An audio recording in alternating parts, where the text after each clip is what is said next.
Hello everyone, मैं अंतरिक्ष भटनागर और आप सभी का लीगल इसके यूट्यूब चैनल पे बहुत बहुत स्वागत करता हूँ। मैं उम्मीद करता हूँ कि आप सभी अच्छे होंगे और आपकी पढ़ाई भी बहुत अच्छे से चल रही होगी। अब देखिए, यहाँ पे हो सकता है कुछ लोगों के मन में ये बात आ रही हो कि सर, क्यूटी हमसे बन रहा है, चलिए हम प्रैक्टिस भी कर रहे हैं। और अगर मैं क्यूटी सेक्शन में 10+ स्कोर करना चाहता हूँ और सर मैं 12 आउट ऑफ 12 भी लाना चाहता हूँ, तो उसके लिए मुझे क्या क्या करना पड़ेगा। देखिए, तो आज हम उसी चीज को लेकर बात करेंगे कि आप क्यूटी में अगर 10+ स्कोर करना चाहते हैं तो आपको ऐसे कौन कौन से पॉइंट है जो आपको ध्यान रखने पड़ेंगे। और मुझे लगता है कि अगर मैं इन चीजों को ध्यान रखता हूँ और जो भी पॉइंट मैं आपको बताऊंगा अगर आप उनको फॉलो करते हैं, तो नो डाउट आप 10+ और 12 आराम से आप स्कोर कर पाएंगे। सबसे पहले तो हम ये समझेंगे कि सर क्लैट में आखिर आता क्या है। क्लैट में आता है क्या, डेटा इंटरप्रिटेशन। अब डेटा इंटरप्रिटेशन ग्राफ बेस भी हो सकता है, पैराग्राफ बेस भी हो सकते हैं। पैराग्राफ जैसे हम लोग क्या बोलते हैं, कैसलेट डेटा इंटरप्रिटेशन बोलते हैं। ग्राफ के अंदर क्या आएगा, पाई चार्ट है, लाइन ग्राफ है, बार ग्राफ है, टेबल है, रडार ग्राफ है, काफी टाइप के ग्राफ वहां पे बनते हैं। तो इस डेटा इंटरप्रिटेशन को सॉल्व करने के लिए ऐसे कौन कौन से टॉपिक है सर जो मुझे आना ही चाहिए, जो मुझसे बनना बिल्कुल जरूरी है। तो उन टॉपिक को समझने के लिए हम एक काम करते हैं। प्रीवियस ईयर के जो आपके पेपर हुए हैं उनको थोड़ा सा हम देखेंगे, वहां से हम समझेंगे कि कौन से टॉपिक्स ऐसे हैं जहां से क्वेश्चन सबसे ज्यादा पूछा हुआ है और जो कहीं ना कहीं मुझसे बनना बिल्कुल जरूरी है। तो स्टार्ट करूंगा मैं क्लैट 2020 के पेपर से। अगर मैं 2020 के पेपर को देखूं, तो 2020 के पेपर में जब अब मैं पहला वाला ग्राफ अगर देखूंगा, तो मेरे सामने एक मिक्स ग्राफ दिया हुआ है। मिक्स ग्राफ से मतलब होता है कि यार जहाँ पे दो ग्राफ के फॉर्म में इंफॉर्मेशन आपको दी जाएगी। जैसे अगर मैं ग्राफ अगर देखता हूं, तो सर ये जो ग्राफ है ये कौन सा ग्राफ है, बार ग्राफ है। ठीक है। बार ग्राफ के साथ में आपको एक और ग्राफ मिक्स करके दिया हुआ है, क्या, टेबल या टैबुलेशन, आप कुछ भी बोल सकते हैं। तो यहां से ये तो समझ में आया कि सर 2020 में जो क्वेश्चन पूछा हुआ था वो ग्राफ बेस्ड था। अब रही बात सर ये किस टॉपिक से पूछा हुआ है, कौन कौन से टॉपिक यहाँ से है। तो आप यहाँ से तो क्लियर समझ पा रहे हो कि सर रेशो का तो यूज बिल्कुल इसके अंदर है। ठीक है। रेशो का यूज तो इसके अंदर बिल्कुल हुआ ही हुआ है, ठीक है ना। और कहीं ना कहीं जैसे आप देखेंगे आंसर 28.6 है, 29 पॉइंट कितना 7% है। तो यहां से ये भी समझ में आ रहा है कि सर इसको सॉल्व करने के लिए कहीं ना कहीं परसेंटेज का भी यूज हो ही रहा है, ठीक है ना। और एक और जो तीसरा टॉपिक यूज हो रहा होगा सर, वो हो रहा होगा किसका, एवरेज का। मतलब आप ऐसा कह सकते हो कि सर जो पहला वाला ग्राफ है ना, इस पहले वाले ग्राफ से मैं तीन टॉपिक मिलके आ रहा है ना, मिलके आ रहा है मुझे। एक तो परसेंटेज, दूसरा रेशो, और तीसरा क्या, टेप, सॉरी सॉरी क्या, एवरेज। ये तीन टॉपिक है। इसके बाद में जब मैं नेक्स्ट वाले ग्राफ की तरफ बढ़ूंगा ना, तो नेक्स्ट वाले ग्राफ में जैसे ही आप इसको पढ़ेंगे कि सर एक रूम है जिसकी डायमेंशंस दे के रखा हुआ है और मुझे एक लैंप दिया हुआ है, लैंप की रेडियस दे के रखा हुआ है, यहाँ पे लेंथ विड्थ हाइट ये सब लिखा हुआ है। तो रेडियस हुआ, लेंथ विड्थ हाइट, ये सब जो चीजें आती है किसके अंदर आता है, मेंसुरेशन के अंदर आता है। इसका मतलब क्या है कि सर ये जो नेक्स्ट वाला ग्राफ है ये डिपेंड है किसके ऊपर, मेंसुरेशन के ऊपर। इसमें मेंसुरेशन 2D भी है और मेंसुरेशन क्या, 3D भी है। 2 डायमेंशंस और क्या, 3 डायमेंशंस। 2 डायमेंशंस के अंदर क्या क्या आता है, स्क्वायर हो गया, ट्राइंगल हो गया, रेक्टेंगल हो गया, सर्कल हो गया, सेमी सर्कल हो गया, ये 2 डायमेंशंस के अंदर आएगा। 3 डायमेंशन के अंदर क्या आएगा सर, 3 डायमेंशन के अंदर आएगा cube, cuboid, sphere, hemisphere, cone etcetera, ये 3 डायमेंशन के अंदर आएगा। और मेंसुरेशन अगर टॉपिक है तो कहीं ना कहीं आप ऐसा कह सकते हो कि फॉर्मूले तो मुझे आना चाहिए। विदाउट फॉर्मूला मेंसुरेशन सॉल्व करना मुश्किल काम है। मुझे लगता है कि कहीं ना कहीं वो मेरा ना बहुत ही डिफिकल्ट टास्क है अगर फॉर्मूले मुझे याद नहीं है। तो सेकंड जो सेट था वो मेंसुरेशन से था। थर्ड वाला सेट देखेंगे सर, थर्ड वाला सेट फिर से आप देखेंगे तो एक सेमी सर्कल बना हुआ है। तो सेमी सर्कल बना है तो इसका मतलब क्या है सर, फिर से आप देखेंगे तो यहाँ से जो क्वेश्चन पूछा हुआ है वो फिर से क्या, मेंसुरेशन पर है। इस बार मेंसुरेशन क्या, 2D है। वहां पे 2D 3D दोनों मिक्स था। यहाँ पे केवल 2 डायमेंशन यहाँ पे हो रहा है। तो यहाँ से मुझे ये समझ में आया कि सर क्लैट 2020 में अगर टॉपिक की तरफ मैं बढ़ता हूँ, तो एक टॉपिक आपको परसेंटेज देखने को मिला है, दूसरा रेशियो प्रोपोर्शन, तीसरा एवरेज और चौथा क्या, मेंसुरेशन। मेंसुरेशन में 2D और 3D दोनों टॉपिक था। सेम अब हम थोड़ा सा देखते हैं क्लैट 2021 को कि 2021 में कौन कौन से टॉपिक थे जहां से क्वेश्चन पूछे गए हैं। अब जैसे एक चीज मैंने नोटिस किया कि सर 2020 का आप देखेंगे तो ग्राफ बेस पूछा हुआ था। 2021 जैसे आया तो मेरे सामने यहाँ पे इंफॉर्मेशन जो है ना वो पैराग्राफ के फॉर्म में आ गई है। पैराग्राफ मतलब कैसलेट दी आई है। अगर आप इसको देखेंगे कैशलेट डेटा इंटरप्रिटेशन में तो सिंपल दिख रहा है सर, 17.25% लिखा हुआ है, 14 पॉइंट कितना 50% लिखा हुआ है। इसका मतलब क्या है कि सर यहाँ पे इसको सॉल्व करने के लिए एक जो टॉपिक निकल के आ रहा है सर, वो परसेंटेज तो आ ही रहा है। ठीक है ना, परसेंटेज तो यहाँ से बिल्कुल बन ही रहा है। ठीक है ना। इसके बाद में कहीं ना कहीं इसमें थोड़ा बहुत हो सकता है किसी क्वेश्चन को सॉल्व करने के लिए मे बी रेशो का यूज हो रहा होगा। ठीक है। और हो सकता है किसी क्वेश्चन को सॉल्व करने के लिए आपको एवरेज का भी यूज हो रहा हो। ठीक है ना। तो यहां से परसेंटेज, रेशो, एवरेज, ये तीन टॉपिक निकल के आ रहा है। फिर आप फिर से बढ़ेंगे सर, फिर से 12% दिख रहा है, 10% दिख रहा है। इसका मतलब क्या है सर, यहाँ फिर से वही topic percentage, ratio and proportion और फिर क्या एवरेज, ऐसा हो सकता है। इसके बाद में फिर देखेंगे थर्ड वाला ग्राफ। तो थर्ड वाले ग्राफ में फिर से आप देखिए, फिर से 35% लिखा हुआ है, 40% लिखा हुआ है। और इसका मतलब क्या है, फिर से सर आप देखेंगे तो परसेंटेज, यहाँ पे रेशियो एंड प्रोपोर्शन और क्या एवरेज। ठीक है। देखिए, हो सकता है कि एवरेज मे बी ना पूछा हो किसी क्वेश्चन में, हो सकता है रेशियो प्रोपोर्शन मे बी किसी क्वेश्चन में ना पूछा हो। लेकिन जनरली कहीं ना कहीं जो डेटा इंटरप्रिटेशन होता है ना, उस डेटा इंटरप्रिटेशन में आप देखेंगे तो percentage, ratio, average maximum time देखने को मिलता है। हो सकता है पर्टिकुलर किसी पैराग्राफ में यूज ना हो रहा हो, लेकिन आप देखेंगे तो जब आप प्रैक्टिस करते होंगे तो बहुत सारे ग्राफ या पैराग्राफ ऐसे होते ही है जहां पे परसेंटेज, रेशियो, एवरेज कॉमनली देखने को मिल ही जाते हैं। ये बात की क्लियर 2021 से। तो क्लियर 2021 से अच्छा, एक क्वेश्चन प्रॉफिट एंड लॉस का भी था। प्रॉफिट एंड लॉस आप देखेंगे तो यहाँ पे कहीं ना कहीं क्वेश्चन प्रॉफिट एंड लॉस का होना चाहिए। यहाँ हुआ है, देखो, यहाँ पूछा है प्रॉफिट परसेंट। क्या पूछा है? Profit percent. ठीक है ना। इसका मतलब यहां से आप टॉपिक अगर निकल के आएंगे तो एक निकल के आएगा परसेंटेज का, दूसरा क्या निकल के आएगा, रेशियो प्रोपोर्शन, तीसरा एवरेज है। प्रॉफिट एंड लॉस पूछा हुआ है लेकिन केवल एक ही क्वेश्चन पूछा हुआ था। तो 15 में से 14 क्वेश्चन तो ये तीन टॉपिक से है, बाकी एक क्वेश्चन किससे है, प्रॉफिट एंड लॉस से है। ठीक है। नेक्स्ट आप देखेंगे क्लैट 2022। तो क्लैट 2022 पे जैसे ही आप आएंगे सर, फिर से आप देखेंगे कि फिर से कैसलेट पूछा हुआ है। कैसलेट देखेंगे तो फिर से सेम भाई, परसेंटेज आपको दिख ही रहा है, कहीं ना कहीं रेशो भी आपको दिख रहा है। इसका मतलब परसेंटेज, रेशो, एवरेज फिर से देखने को मिल रहा है। इसके बाद फिर से आप यहाँ आएंगे तो फिर से आप देखेंगे 21% वगैरह है। ठीक है ना। इसका मतलब यहाँ भी परसेंटेज, रेशो, एवरेज का यूज हो रहा होगा और सेम यहाँ भी परसेंटेज, रेशो और एवरेज का यूज है। मतलब क्लियर 2022। यहां से अगर मैं देखूंगा तो क्या तीन ही टॉपिक है, परसेंटेज, रेशो और एवरेज।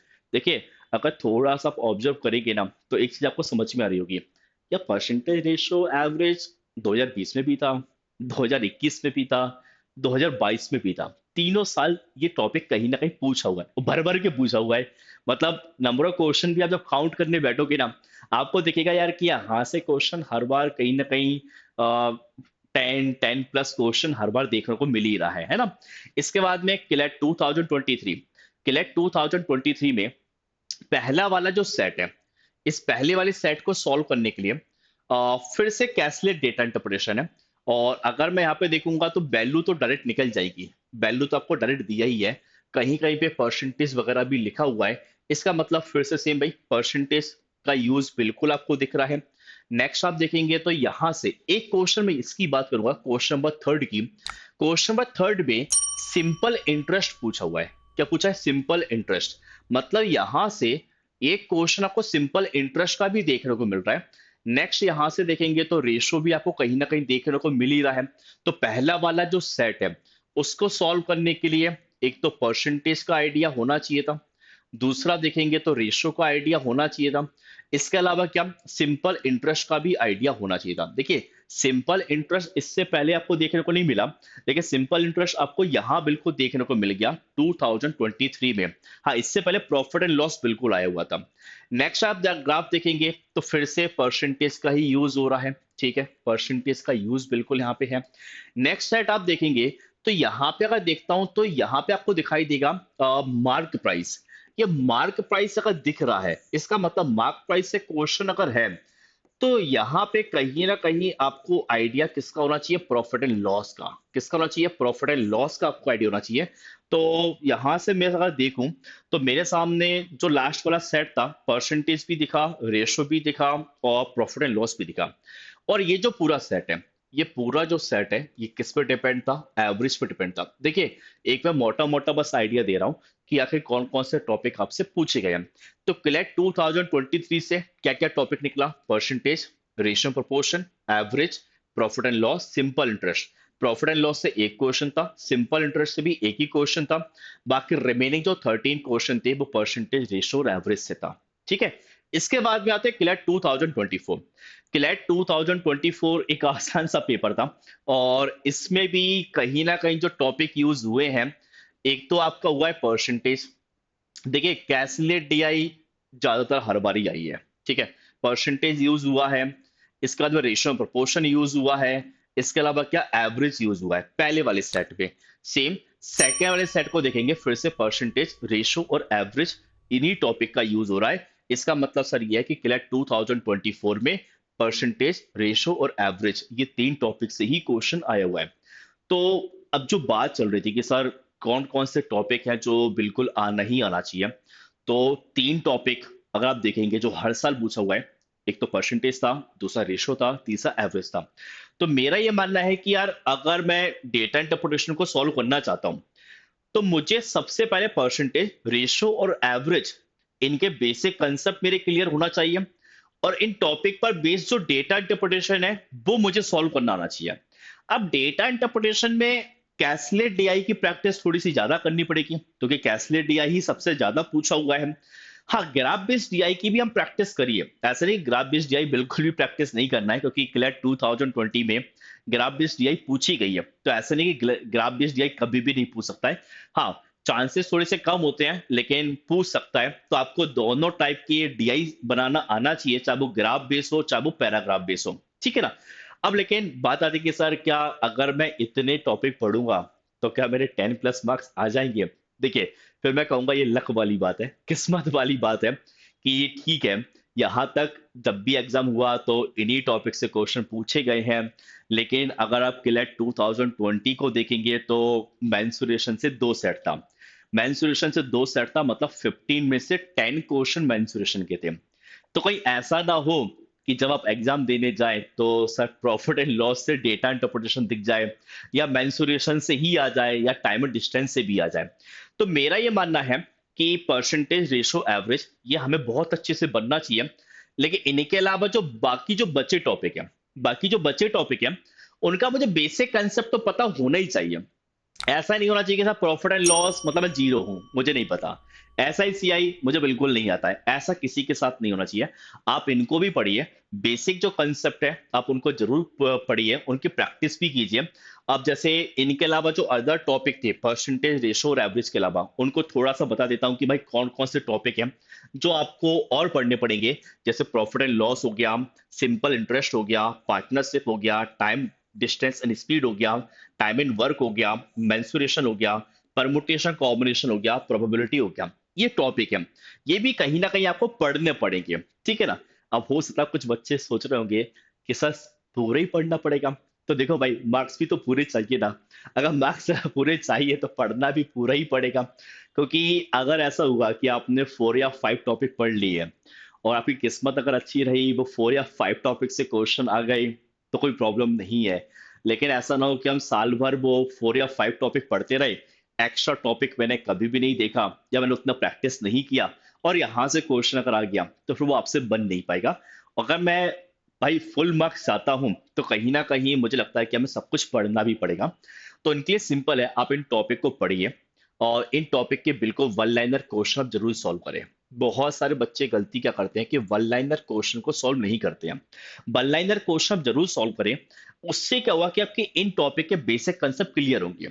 देखिए, basic concept clear one liner question के थ्रू ही हो सकते हैं। अगर किसी का मैथ्स बहुत अच्छा है तो एक अलग बात है, वरना किसी का मैथ्स अगर एवरेज है या बिलो एवरेज है तो उसे वन लाइनर क्वेश्चन लगाना बिल्कुल कंपलसरी है। वन लाइनर क्वेश्चन लगा के आप बेसिक कंसेप्ट को क्लियर करिए। फिर इन टॉपिक पर बेस्ड जो डेटा इंटरप्रिटेशन है आप उसको भी जरूर सॉल्व करिए। ऐसा नहीं होना चाहिए कि केवल वन लाइनर सॉल्व कर लिया और मेरा काम खत्म, नहीं। वन लाइनर सॉल्व करने के बाद जो भी कुछ आप सीखे हैं उसकी एप्लीकेशन का जो यूज है वो डेटा इंटरप्रिटेशन के अंदर आप करिए, आपसे डेटा इंटरप्रिटेशन भी बन जाएगा। ओके। अब इसके बाद में सर ठीक है, हमने टॉपिक पढ़ लिए, बेसिक कंसेप्ट भी हमने क्लियर कर लिए, लेकिन एक जो लिमिटेड टाइम है, 15 मिनट में 12 क्वेश्चन सॉल्व करना। भाई टारगेट मेरा 12 मार्क्स है, तो 12 क्वेश्चन सॉल्व करना पड़ेगा। अब उन 12 क्वेश्चन को सॉल्व करने के लिए कहीं ना कहीं मुझे अपनी कैलकुलेशन की पे जो है ना, कैलकुलेशन पे कमांड मुझे करना होगा। कैलकुलेशन पे कमांड करने से मेरा मतलब है कि कैलकुलेशन की स्पीड को बढ़ाना पड़ेगा। क्योंकि मैंने एक चीज ऑब्जर्व की है कि बहुत सारे बच्चे करते क्या है कि वो मैथ्स तो ठीक है भाई, दिन रात पढ़ रहे हैं, लेकिन जब कैलकुलेशन की बात आती है तो कैलकुलेशन पे कहीं ना कहीं वो मेहनत नहीं करते हैं। जिससे क्या होता है कि यार थोड़ा सा लेंथी क्वेश्चन अगर आ गया ना, तो वो उनको बहुत ज्यादा टाइम लग जाता है। देना था मुझे 15 मिनट, दे रहा हूँ मैं 20 मिनट या 25 मिनट। तो ऐसा कई बार इसलिए हो जाता है क्योंकि आपकी कैलकुलेशन की स्पीड क्या है, स्लो है। तो कैलकुलेशन की स्पीड पे आप जरूर वर्क करें। उसके लिए कहीं ना कहीं आपको टेबल्स याद होना चाहिए, स्क्वायर्स आपको याद होना चाहिए, क्यूब्स आपको याद होना चाहिए, आपको डिविजिबिलिटी रूल्स पता होना चाहिए। ठीक है ना। यूनिट डिजिट का कंसेप्ट आपको पता होना चाहिए, डिजिटल सम का यूज करना आना चाहिए। ये बेसिक जो चीजें हैं ये आपको आना ही आना चाहिए। टेबल्स आपको 30 तक याद होना चाहिए, स्क्वायर आपको 30 तक याद होना चाहिए, क्यूब आपको 20 तक याद होना चाहिए। ये चीजें जब आप याद करेंगे और फिर आप जब माइंड में जब कैलकुलेट करने की कोशिश करेंगे, ठीक है ना। देखिए जितना ज्यादा माइंड में कैलकुलेट करेंगे, स्पीड आपकी उतनी ज्यादा बढ़ेगी। ठीक है ना। इसके अलावा आप क्या करेंगे, कैलकुलेशन की स्पीड बढ़ाने के लिए ना, जब भी आप घर में कभी भी क्वेश्चन को सॉल्व करते हैं, तो वीक में 1 दिन या 2 दिन, जो भी जैसा कर सकता है, 1 दिन या 2 दिन, आप सिंपल एक 15 मिनट का टाइमर लगाइए। उस 15 मिनट के टाइमर में आप 3 डेटा इंटरप्रिटेशन, 3 सेट, 3 सेट को आप सॉल्व करने की कोशिश करिए। उससे क्या होगा ना कि आपको आपकी एक्चुअल स्पीड पता चलेगा कि यार वो 15 मिनट में एक्चुअल में हम कितने क्वेश्चन कर पा रहे हैं। जैसे होता क्या है, घर में जब आप प्रैक्टिस करते हो तो आप फ्री माइंड से आप बैठे हैं, आपके पास बहुत सारा टाइम है, किसी क्वेश्चन को सॉल्व करने में आपको 10 मिनट भी लग गया तो कोई दिक्कत नहीं है। लेकिन मॉक में तो मुझे इतना समय नहीं मिलेगा, या क्लैट में तो मुझे इतना समय मिलता नहीं है भाई, वहां तो 15 मिनट ही मेरे पास है। तो इसकी एक हैबिट होना चाहिए। तो आप 15 मिनट का एक टाइमर लगाइए और 3 डेटा इंटरप्रिटेशन को आप सॉल्व करने की कोशिश कीजिए। वो कहीं ना कहीं आपकी स्पीड को इंप्रूव करने में बहुत ज्यादा हेल्प करेगा।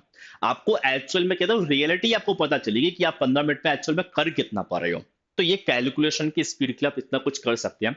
इसके बाद में एक लास्ट पॉइंट में और बोलूंगा कि हाँ, मैथ्स को डेली पढ़ना है। अगर आप चाहते हैं कि 10+ स्कोर आपके लिए हो, तो आप डेली मैथ्स को पढ़ें। ऐसा बिल्कुल ना करें कि सर एक दिन, वीक में 1 दिन पढ़ लिया या वीक में 2 दिन पढ़ लिया। मेरा ये मानना है कि हम जितने ज्यादा क्वेश्चन की प्रैक्टिस करेंगे, जितने ज्यादा क्वेश्चन की मैं प्रैक्टिस करूंगा, उतने ज्यादा क्वेश्चन बनने के चांसेस हैं। और मैंने जितने कम क्वेश्चन की प्रैक्टिस की है, तो ऑब्वियस सी बात है मुझसे कम ही बनेगा। तो डेली बेसिस पे आप 3 डेटा इंटरप्रिटेशन को आप जरूर सॉल्व करें। भले आप किसी टॉपिक को पढ़े या ना पढ़े, पर ये आपका एक नियम सा होना चाहिए कि यार मैं 3 DI डेफिनेटली सॉल्व करूंगा। हो सकता है उस दिन मैं प्रॉफिट एंड लॉस ना पढ़ूं, हो सकता है उस दिन मैं SICI ना पढ़ूं, लेकिन 3 DI मैं जरूर सॉल्व करूं। और मुझे ऐसा लगता है कि अगर मैं इन सब चीज़ों को फॉलो करता हूँ, तो डेफिनेटली आप 10, 10+, 12 आप जरूर स्कोर कर पाएंगे। तो उम्मीद करता हूँ कि आपको मेरी बात समझ में आई होगी और आप कहीं ना कहीं चीज़ों को जरूर फॉलो करेंगे। Okay, bye bye, take care, thank you.